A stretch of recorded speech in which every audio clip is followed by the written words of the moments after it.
इस कार्यक्रम के पुण्यार्चक हैं श्री कंवर लाल जी, महावीर प्रसाद जी पाटनी, आर के ग्रुप, मदनगंज, किशनगढ़, राजस्थान।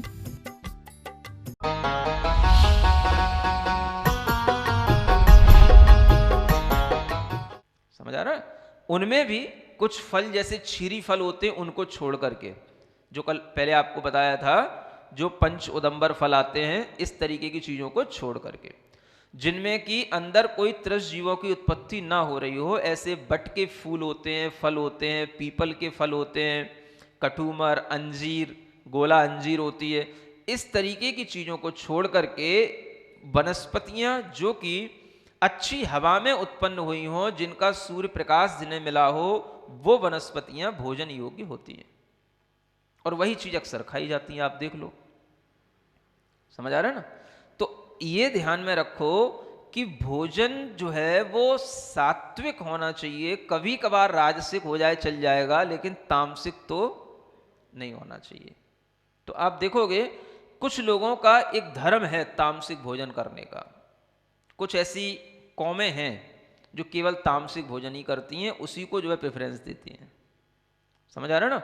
तो ऐसा बताया गया है कि चूंकि ये पंचम काल है, यहां पर लोग तामसिकता के भोजन को ही ज्यादा मतलब सर्वोपरि रखेंगे, और अधिकतर लोग जो कि धर्म से विपरीत होते हैं, कहना चाहिए थोड़ा सा, जिनके अंदर धर्म का एक तरीके से विरोध ही होता है, जो भक्ष्य अभक्ष्य हिंसा अहिंसा के बारे में कुछ नहीं समझना चाहते हैं, ऐसे लोग इस तामसिक भोजन को ही अपना सही भोजन मानते हैं, और उनकी संगति में आकर के अच्छे लोग भी वैसा भोजन करना सीख जाते हैं।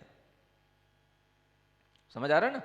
जिन लोगों को कुछ पता ही नहीं है, पहले ऐसे कुछ आदिवासी, कुछ मिलेच्छ टाइप के जो लोग बताए गए हैं शास्त्रों में, है ना, और जो ऐसे जंगलों में रहने वाले जो लोग होते हैं, ये इसी तरीके का तामसिक भोजन करते हैं। या जो पिछड़े इलाकों में रहने वाले लोग होते हैं, शहर की बस्तियों के बाहर बसे रहने वाले लोग होते थे, ये सब इसी तरीके का तामसिक भोजन किया करते हैं।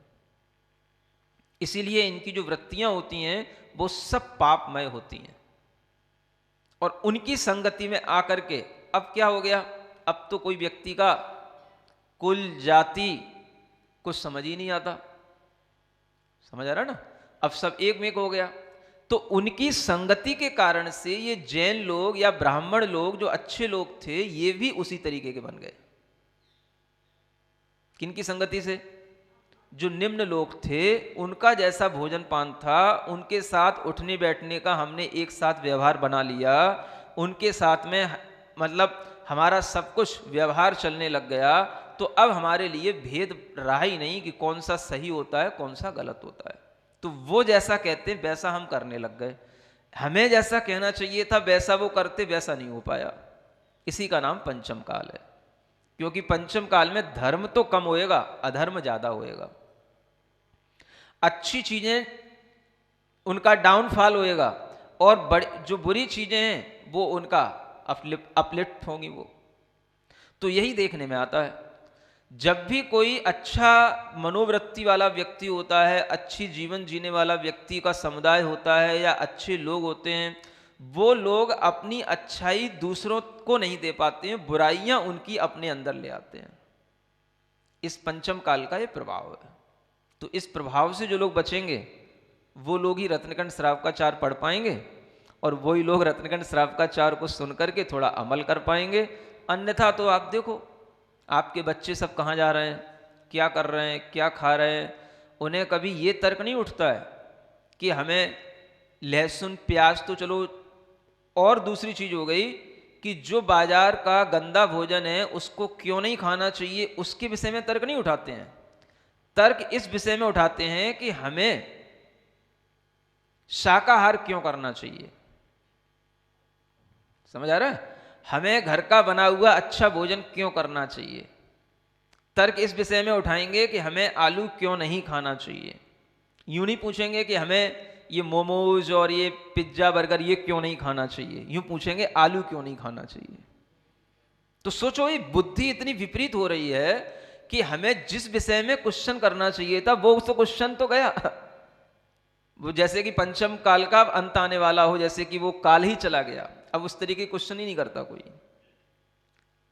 इस तरीके की जो स्थिति बन रही है, यही स्थिति बताती है कि आज भी हमारे लिए अपनी बुद्धि को ठिकाने पर रखने के लिए इन ग्रंथों की आवश्यकता है। तो यहां वही बताया जा रहा है।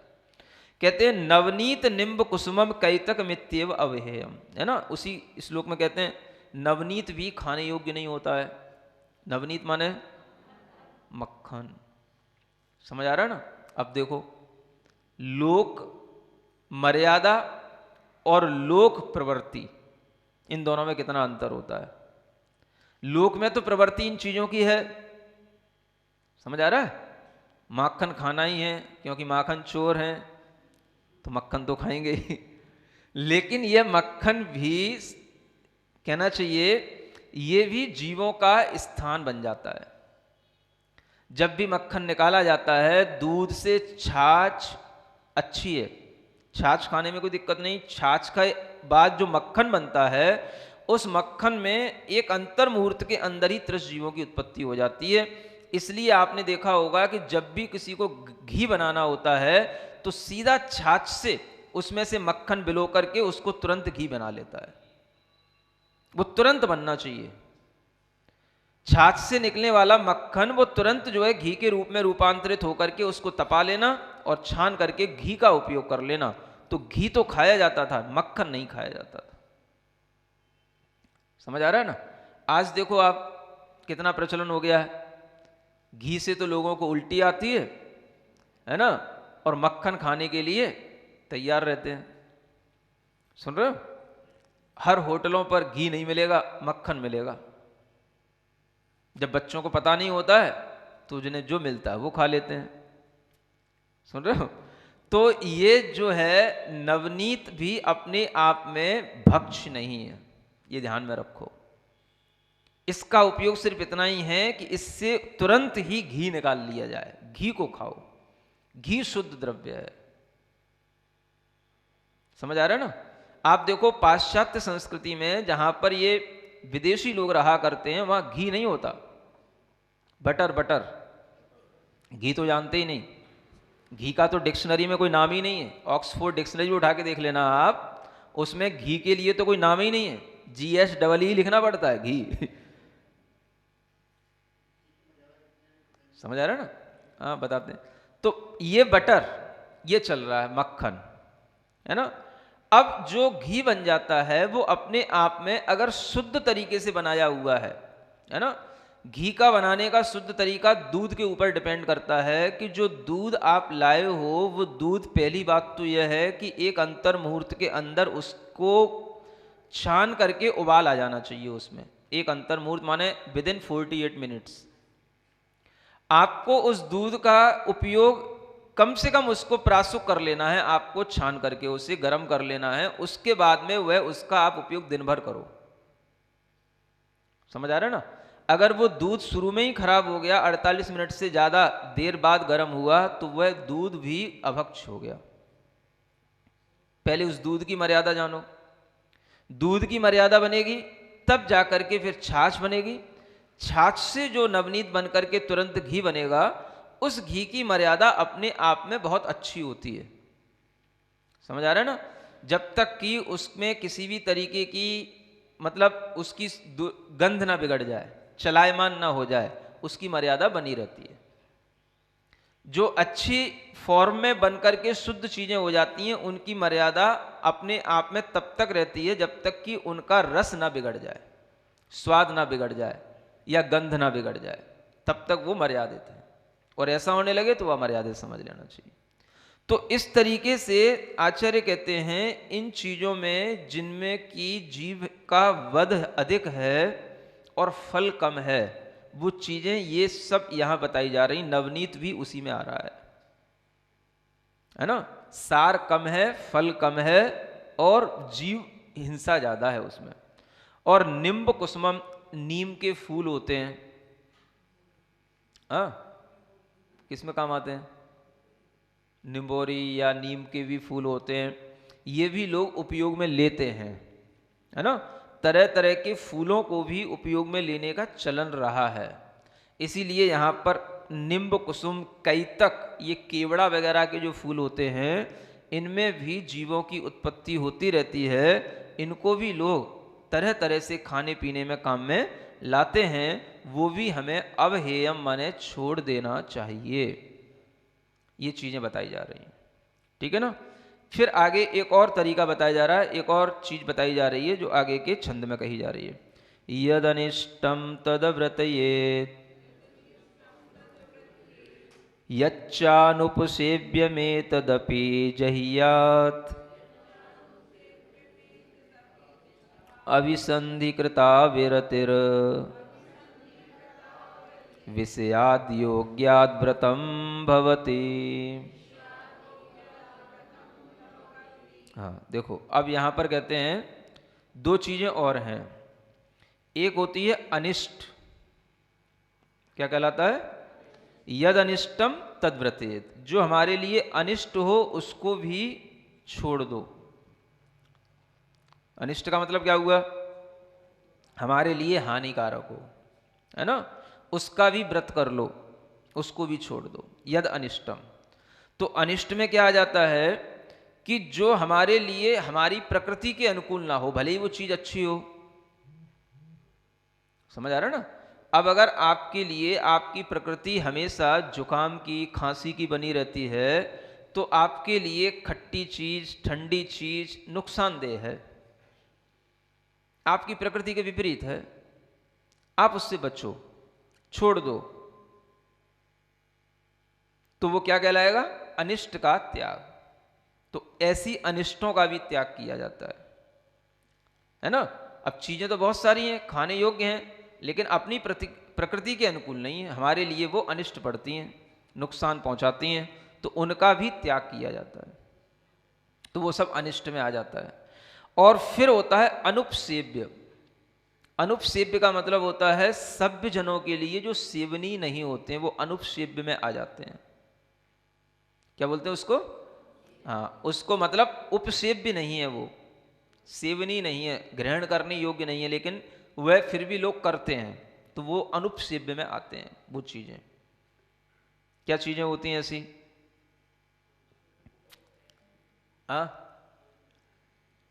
अनुपसेव्य में भी बहुत सारी चीजें आ जाती हैं। देखो, एक कहने की बात है, समझने की बात है, आजकल गोमूत्र का बहुत प्रचलन चला हुआ है। समझ आ रहा है ना। आपको स्पष्ट बताना चाहता हूं, कभी भी मल मूत्र ये सेवनीय नहीं होते हैं। समझ आ रहा है ना। ये खाने योग्य वस्तुएं नहीं है, ये पीने योग्य वस्तुएं नहीं है, चाहे वो किसी पशु की हो या किसी की हो। हमेशा से जैन आचार्यों ने सभ्यता का वर्णन किया है, और सभ्यता के नाते हमेशा सिखाया है कि शरीर से निकली हुई कोई भी चीजें उपसेव्य नहीं है, सेवने योग्य नहीं है। कोई भी चीजें किसी के भी शरीर से निकली हो, गौ को हम माता कहें, चाहे हम उसमें देवताओं का आवास कहें, ये सब हमारी अपनी भक्ति है, लेकिन है तो वो पशु ही। समझ आ रहा है ना। क्या खा रहा है, पशु के अंदर क्या बन रहा है, जिन स्थानों से मलमूत्र निकलता है उन स्थानों को कभी पूजा नहीं जाता है, और उन स्थानों से निकली हुई चीजें कभी सेवनीय नहीं होती हैं। समझ आ रहा है ना। तो मैं बताना चाहता हूं उन लोगों के लिए जो पूछते हैं कई बार, गोमूत्र का सेवन कई बीमारियों के लिए निदान के रूप में बताया जाने लगा है ना। जब हम मक्खी का उगाल, मधुमक्खी का उगाल नहीं खा रहे हैं, उसका मधु का त्याग कर रहे हैं, तो फिर हमें ये गोमूत्र का सेवन करने का कैसे भाव आ सकता है? समझ आ रहा है ना। अगर आपके लिए कोई बीमारियां हैं जिनका इलाज उस गोमूत्र के माध्यम से हो रहा है, तो वह बीमारियां आपको इस रूप में देखना है कि वो अगर ऊपरी उपचार में काम आए, समझ आ रहा है ना, शरीर के ऊपर लगाने में, ऊपरी उपचार में काम आए, तब तक तो वो ठीक है, उपयुक्त है। लेकिन खाने पीने के योग्य बनाना, ये कहीं से कहीं तक उपयुक्त नहीं है, ये अनुपसेव्य है। मुंह की लार होती है ना, ये कभी खाई नहीं जाती है, या ये किसी में चीज में पड़ जाती है तो वो चीज फिर खाने योग्य नहीं रहती है। शरीर का निकला हुआ कोई भी अवयव किसी भी चीज में पड़ा हुआ हो, चाहे वो पशु का हो चाहे मनुष्य का हो, वो अनुपसेव्य हो गया। समझ आ रहा ना? हाँ, ये बात इसलिए बताना चाह रहा हूं कि मेरे पास पिछले चतुर्मासों में 1-2 चतुर्मास में लगातार कुछ पत्रिकाएं आई। गोमूत्र की बात तो छोड़ो, कुछ जैन लोगों ने इस तरीके का प्रचार किया है कि स्वमूत्र चिकित्सा, समझ आ रहा है ना? हाँ, उसको भी वो चिकित्सा के रूप में सामने लाए, उसकी भी गुणवत्ता बता रहे हैं वो। तो तरह तरह की चीजें जब सामने आती हैं तो बताना पड़ता है, बोलना पड़ता है, खुल के वो इसलिए बोलना पड़ता है ताकि सब सुने। तुम 4 लोग सुन लोगे तो उससे क्या होएगा? समझ आ रहा है ना? तो जब लोग इस तरीके का प्रचार करें और इन चीजों को अगर उपसेव्य की श्रेणी में लाने लग जाएं तो हमें सिद्ध करना चाहिए ये चीज गलत है। ये जो यहां पर ये 3 गाथाएं श्लोक बताए जा रहे हैं, ये ऐसा नहीं समझना कि ये केवल गुणव्रत लेने वालों के लिए हैं, क्योंकि यहां पर कोई लिमिट के साथ मर्यादा नहीं बताई जा रही कि ये चीज आपको 4 दिन, 10 दिन, 15 दिन, 1 महीने, 1 साल के लिए छोड़ना है। ये जो 3 गाथाएं हैं, इसलिए मैंने पहली भूमिका बना दी थी कि कुछ चीजें यहां वो बताई जा रही हैं जो हमें जीवन पर्यंत के लिए छोड़ना है, सभी के लिए छोड़ना है। इसका गुणव्रत से कोई लेना देना नहीं है, लेकिन गुणव्रत वाले को ये चीजें विशेष रूप से ध्यान में रखना है कि इसका उसके जीवन पर्यंत के लिए त्याग है कि नहीं। इसलिए यहां पर ये प्रसंग में बताया जा रहा है। गुणव्रत वाले के लिए इन चीजों का त्याग करने के बाद में जो चीजें खाने योग्य हैं उसकी भी मर्यादा बनाना है, लेकिन ये जो 3 गाथाओं में जो बताया गया है ये सबके लिए वर्जनीय है, ये सबके लिए छोड़नीय है। किसी को भी जो एक सभ्य व्यक्ति है, अणुव्रती है या नहीं है, उसको भी ये सब चीजें नहीं लेना। और इन चीजों को आचार्यों ने इकट्ठा करके इसे 5 तरह के त्याग बताए। ये कितनी चीजें हो गई? 5। आचार्य अकलंक देव ने राजवार्तिक ग्रंथ में इसी चीज को यूं कहा कि 5 प्रकार की चीजें हमारे लिए हमेशा भोगोपभोग की चीजें हैं, ये छोड़ने योग्य हैं। और वो 5 प्रकार की कैसे हो गई? अब यहां आप गिनना शुरू करो। देखो, एक तो वह जिसमें त्रस हति परिहरणार्थम, एक ये हो गई जिसमें त्रस जीवों का वध हो, शुद्ध त्रस जीवों का वध हो, एक चीज तो ये हो गई। दूसरी चीज जिससे प्रमाद उत्पन्न होता हो, प्रमाद परिहृत्य, ये जितने भी हेतु दिए गए हैं ये सब हेतु के साथ में इन अलग अलग इसकी वैरायटी बना लेना है। तो एक चीज जो त्रस हिंसा के लिए कारण है उसका त्याग। दूसरा, जिससे प्रमाद की उत्पत्ति होती है, मद उत्पन्न होता है, हम मूर्छा में चले जाते हैं, विवेक रहित हो जाते हैं, भूल जाते हैं हम कहाँ हैं, कौन हमारे सामने है, ऐसी मदरा आदि का सेवन, गांजा, भांग, तंबाकू, तरह तरह के स्मैक्स, तरह तरह की जो है टॉक्सिक मैटर, ये सब जो लेना, ये सब इसी में आ जाता है, प्रमाद के कारणों में आ जाता है। इन सब का त्याग होना चाहिए। आज कितनी सारी चीजें चलती हैं ऐसी तरीके की, समझ आ रहा है ना? लोग, बच्चे स्कूलों में भी, बड़े बड़े स्टैंडर्ड के स्कूलों में इन चीजों को बताया जाता है। नशा करने के लिए भी जो है तरीके दिखाए जाते हैं, सिखाए जाते हैं, और बच्चे तो कई गलियों मोहल्लों में तो करते ही रहते हैं, न जाने क्या क्या खाते रहते हैं, क्या क्या नशा करते रहते हैं। समझ आ रहा? तरह तरह के इंजेक्शन, तरह तरह की चीजें, ये सब लगा लगा करके ये सब अपने शरीर को बर्बाद करते रहते हैं, और केवल किस लिए? बस नशे में डोलने के लिए। तो ये सब प्रमाद में आ जाता है, ये सब इसी कैटेगरी में आता है। दूसरे नंबर की कैटेगरी क्या है? जिनसे प्रमाद पैदा होता हो, बहुत ज्यादा जिससे मूर्छा पैदा हो जाए, हम विवेक ही भूल जाएं कि धर्म क्या अधर्म क्या, उन चीजों को छोड़ना।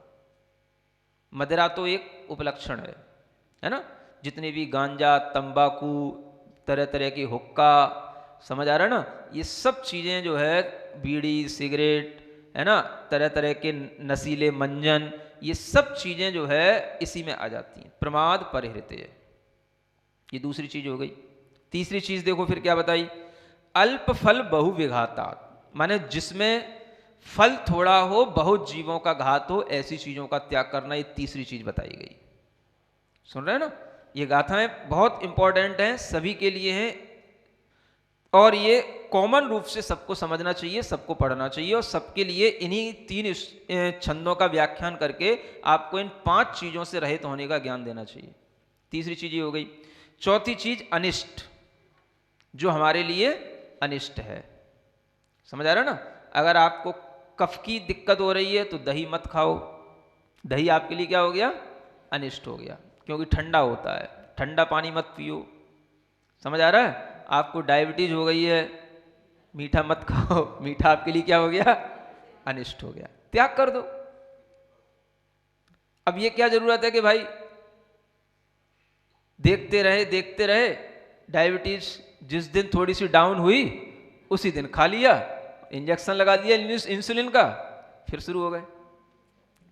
समझ आ रहा है ना? हाँ इतना तो चल जाता है, अभी एकदम से बीमार नहीं पड़े या एकदम से चक्कर नहीं आए तो हाँ इतना तो चल जाता है। अब ये क्या चल जाता है?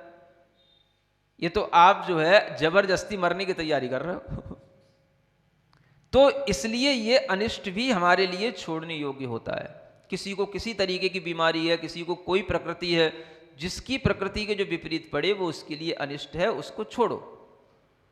ये तीसरा अनिष्ट का त्याग है ना।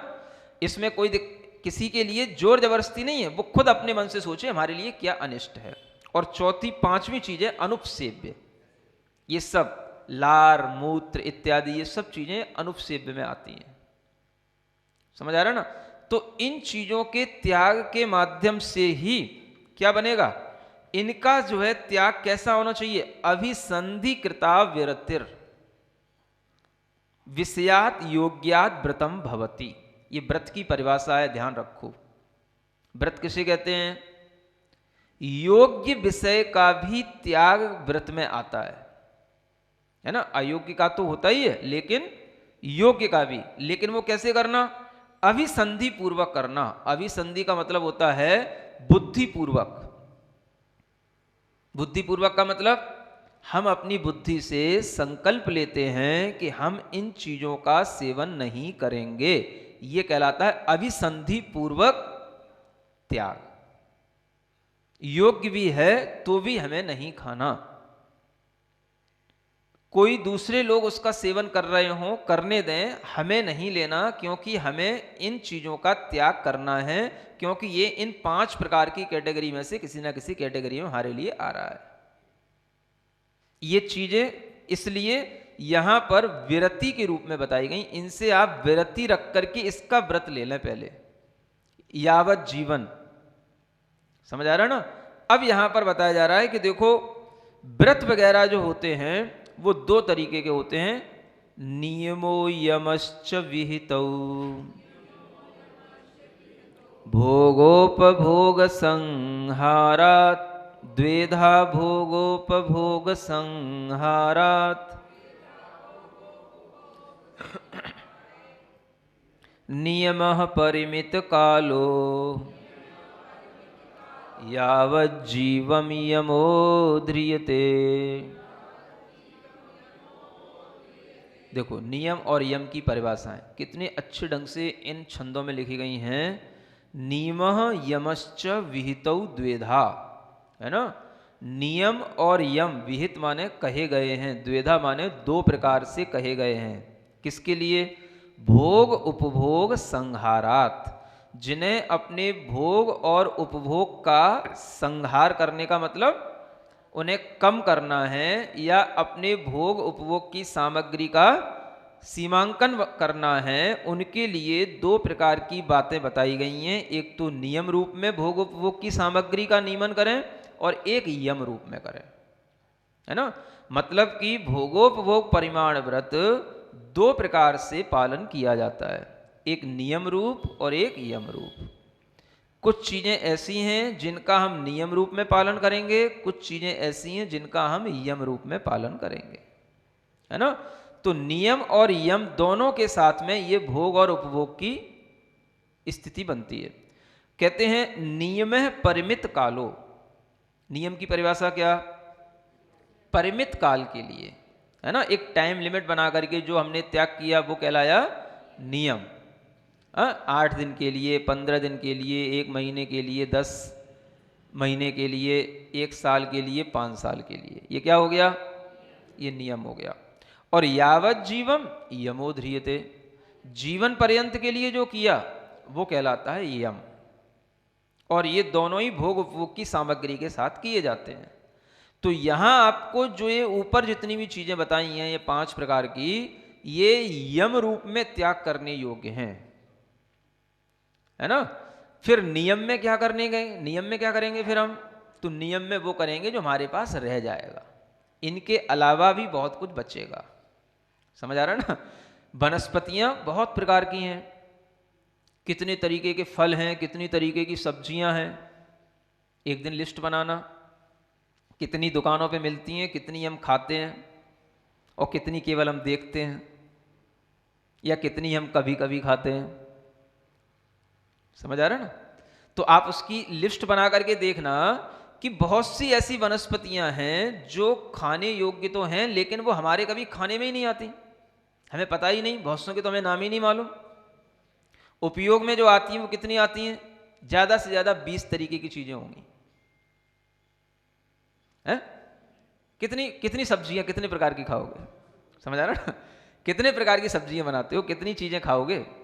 तो वो 20, 25, 30 मान लो, 40 मान लो, नहीं समझ आ रहा है? इससे ज्यादा क्या होगा? अब आप देखें कि वनस्पतियां तो बहुत सारी हैं, अगर आपने क्या किया, इनका तो हमने यावत जीवन के लिए त्याग कर दिया। कौन सी वनस्पतियां?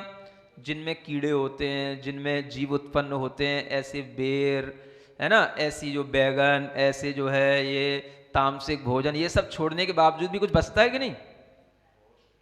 बताओ तो। लोग तो हमसे कहते हैं महाराज सब छुड़वा दोगे, ये खाएंगे क्या, कुछ बचता है कि नहीं? है? अरे भाई इतना बचता है, इतना बचता है कि जिंदगी के हर एक दिन भी अगर आप उतनी वनस्पतियां खाएंगे तो भी कम ना पड़ेंगी, नहीं अगर खाएंगे तो भी। हाँ? केवल इन्हीं में क्या रखा है? तो इतना ये जो यम पूर्वक छोड़ दिया, तामसिक भोजन, जीव वाला भोजन, अनुपसेव्य, इसके बावजूद भी हमारे पास में बहुत कुछ है। समझ आ रहा है? नहीं है? गिनाओ कितनी वनस्पतियां हैं, कौन कौन सी खा लेते हो, कितने साल भर में आपने कौन कौन सी सब्जियां खाई हैं, आज हमें गिनती बताओ, देखें कितनी वैरायटी के लोग हैं, कितनी वनस्पतियां खाते हैं। बताओ पहले कौन कौन सी खाते हो? लौकी, तोरई, टिंडे, परवल, भिंडी, टमाटर, मटर, बोलो बोलो और बोलो तो, पता तो पड़े कितना खाते हो आप, क्या खा के खाते हो? सेम, हरी मिर्च, नींबू, है? पहले थोड़ा साग सब्जी की बात कर लें, फल की बात बाद में करेंगे। हाँ चलो, हरी मिर्च नींबू तो चलो उसी में चलो काम आ जाती है। हाँ, और फिर पपीता, अब फलों पे पहुंच गए तुम, खीरा, कच्चा खेड़ा, केला, कच्चा केला, ककड़ी, करेला, मेथी पालक। हाँ चलो और बताओ, मेथी पालक, धनिया, शिमला मिर्च, गिनाओ गिनाओ, तुम्हें कितना आता है, कितना खाओगे तुम, क्या खाते हुए दिखाओ तो, पहले बताओ, तुम्हें गिनाओ तो तुम। 50 चीजें तो करो। अभी कितनी हुई? 15, 3, 18, 19 चीजें हुई अभी। हम गिर रहे तब से बैठे बैठे। ज्वार की फली, सेम की फली, गंवार की फली, चलो सब गिन लो और बताओ। कौन सी? हाँ बीन्स, सेम एक, चलो और जोड़ लो, कुछ भी चाहिए। हाँ चलो और बोलो, अमरूद, और अब चलो फल गिनाओ। सब्जियां तो इतनी सी हो गई, कुछ नहीं है इसमें। कितनी बची है? 18-20 सब्जियां मूल को मिला करके। क्या खाते हो इसके अलावा? अब कौन से फल बचे? अमरूद, केला, आम, पपीता, अब ये पके पके ले लो। और बताओ, सिंघाड़ा, और बोलो, संतरा, तरबूज, खरबूज, और बोलो 40 चीजें तो अभी ना हो पाई। समझ आ रहा है ना? क्या खाओ, कितना खाओगे? अब सोचो कि हमारे पास में इतना सब कुछ होने के बावजूद भी हमें क्या जरूरत है कि हम दूसरी चीजें और फालतू चीजें खाएं। समझ आ रहा है ना? तो जब आदमी के लिए उन चीजों के लिए जिनका निषेध किया जा रहा है उसी को खाने का मन बने, तो समझना इसके अंदर राग की वृत्ति अति तीव्र है। किसके कारण से? हाँ, ये अत्यधिक राग के कारण से उनको ही पकड़ रहा है, जिसमें निषेध होता है ना उसी को ही पकड़ता है। तो आज का बच्चा उसी चीजों के पीछे दौड़ रहा है। समझ आ रहा है ना? इन चीजों में भी ये ध्यान रखना कि जैसे कुछ पत्तीदार जो सब्जियां होती हैं, ये भी एक तरीके की साधारण वनस्पति में आती हैं, इनमें भी अनंत जीव होते हैं, इसलिए इनको भी खाने को मना किया जाता है ना। और जिन वनस्पतियों में कहीं कोई फफूंदी लग जाए, फूल उग जाएं, उनको भी खाने को मना किया जाता है। इस तरीके से कोई भी जो पालक वगैरह होती है, जिनका शोधन बहुत मुश्किल से होता है और जिसमें अनंत काय ज़्यादा रहते हैं जीव, उनको भी खाने को मना किया जाता है। फल के रूप में, सब्जियों के रूप में जो ऐसी घूमती हुई गुच्छेदार जो चीज़ें होती हैं, उनको अगर आप खाओगे तो वो आपके लिए उपयोगी है ना। तो इतना सार संक्षेप से समझ लेना कि क्या चीज़ें खाने योग्य हैं और क्या चीज़ें छोड़ने योग्य हैं, ठीक है ना। तो यही आपके लिए यम और नियम के रूप में आ जाना चाहिए। यम में तो वो सब चीज़ें आ गई जो हमेशा के लिए वर्जित हैं, नियम आप इन चीज़ों का बना लो। अब आपने 40 चीज़ें अभी तक ना गिना पाई, मुश्किल से अभी जो है ना 25-30 चीज़ें हो पाई। अब 10 और आप बढ़ा लेना, 40 और कर लेना, 50 तक की गिनती कर लेना। फिर 50 में ये देख लेना कि हम 8 दिन के लिए कितनी चीज़ों का त्याग कर सकते हैं, 1 महीना हम कौन सी चीज़ें नहीं खाएंगे, तो उसका नाम हो गया नियम। ये भोगोपभोग का परिमाण हो गया, समझ आ रहा है ना। 8 दिन हम, अब ठंड के दिन आने वाले हैं, अभी अमरूद नहीं मिलते तो अमरूद नहीं खाएंगे, अब आम तो चले गए, चलो आम नहीं खाएंगे, समझ आ रहा है ना, ककड़ी खीरा नहीं खाएंगे। अब हम कम से कम इस तरीके से एक नियम बनाएंगे तो हमारे लिए ये भोग उपभोग का परिमाण कहलाएगा, समझ आ रहा है ना। नहीं तो हम जो है सबका हमारे लिए राग भाव बना हुआ है और सबके प्रति हमारे लिए कर्म का बंध का वो कारण बना हुआ है, तो उसका त्याग करके लिमिट बना लेना। 10 चीज़ों का, 20 चीज़ों का हम इतने 2 महीने 3 महीने उपयोग करेंगे या 15 दिन 20 दिन करेंगे, ऐसे जो मर्यादा बनाओगे वो आपके लिए उपयोगी कहलाएगी। आचार्य समंतभद्र महाराज विरचित रत्नकरंडक श्रावकाचार्य ग्रंथ में गुण व्रतों का वर्णन करते हुए भोगोपभोग परिमाण व्रत का कथन चल रहा है। व्रती श्रावक भोग और उपभोग की वस्तुओं को सीमित करके अपने राग रति भाव की कमी लाता है और इसी के माध्यम से वह अपने चारित्र का पालन कर पाता है। सम्यक दर्शन के साथ, सम्यक ज्ञान के साथ व्रतों का पालन करना सम्यक चारित्र कहलाता है और यह सम्यक चारित्र बाहरी रूप से भी पाला जाता है और अंतरंग आत्म परिणामों से भी पाला जाता है। बाह्य की वस्तुओं का आलम्बन लेकर के अपने अंतरंग में राग द्वेष की कमी करना, यह अंतरंग चारित्र की परिणति बाह्य वस्तुओं की अपेक्षा से ही आती है। इसीलिए यहाँ पर भोग उपभोग की वस्तुओं को सीमित करने का उपदेश दिया जा रहा है,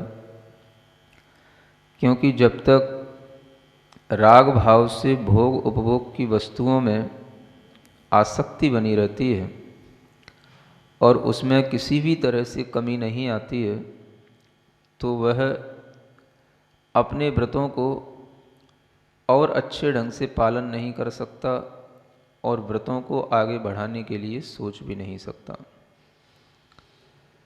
जिसकी भोग उपभोग से प्रवृत्तियाँ, रुचियाँ कम हो जाती हैं, वो व्यक्ति आसानी से व्रतों का पालन कर पाता है।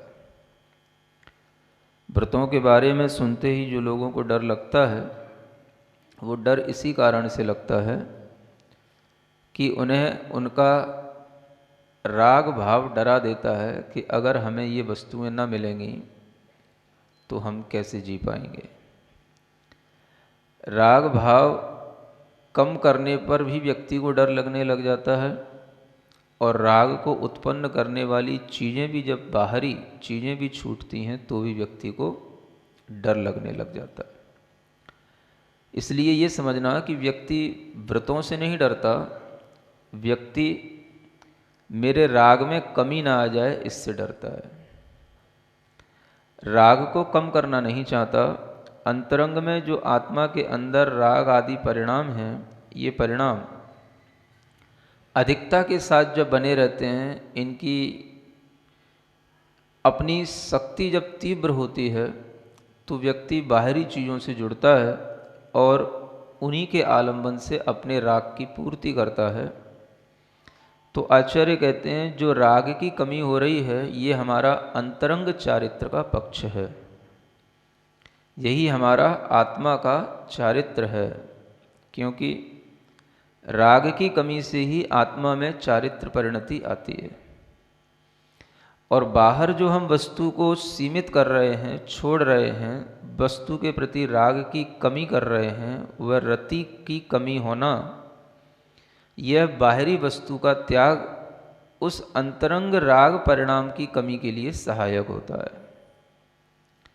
इसलिए बाह्य वस्तु का त्याग करने के साथ साथ अंतरंग में राग का भी अभाव हो, राग की भी कमी हो, इस हेतु ही ये भोग और उपभोग व्रत का इतना बड़ा प्रकरण यहाँ उपस्थित किया गया है।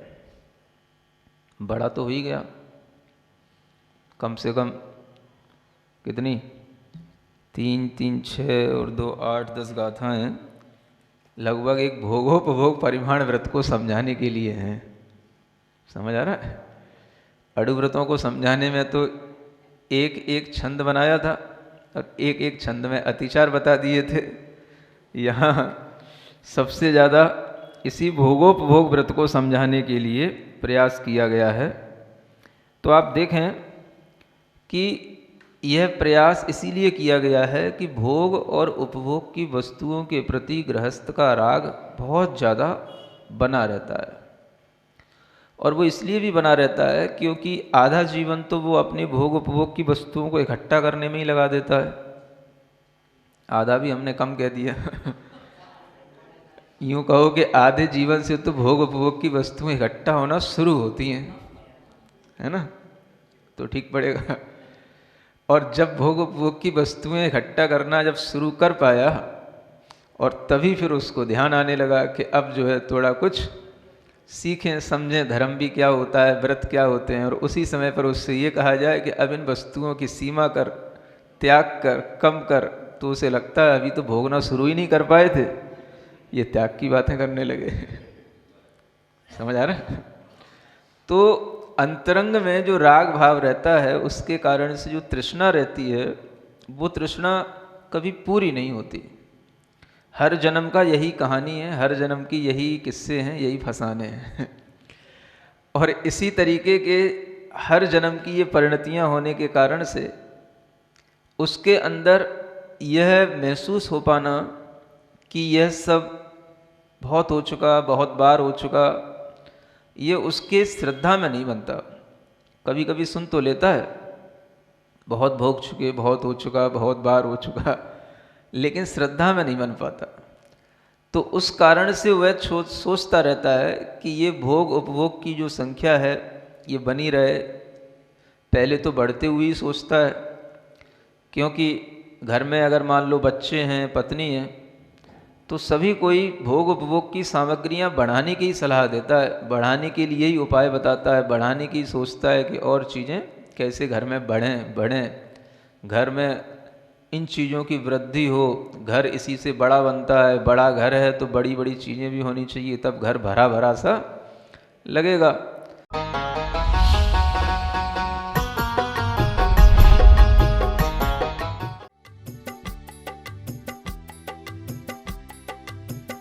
इस कार्यक्रम के पुण्यार्चक थे श्री कंवर लाल जी, महावीर प्रसाद जी पाटनी, आर के ग्रुप, मदनगंज, किशनगढ़, राजस्थान।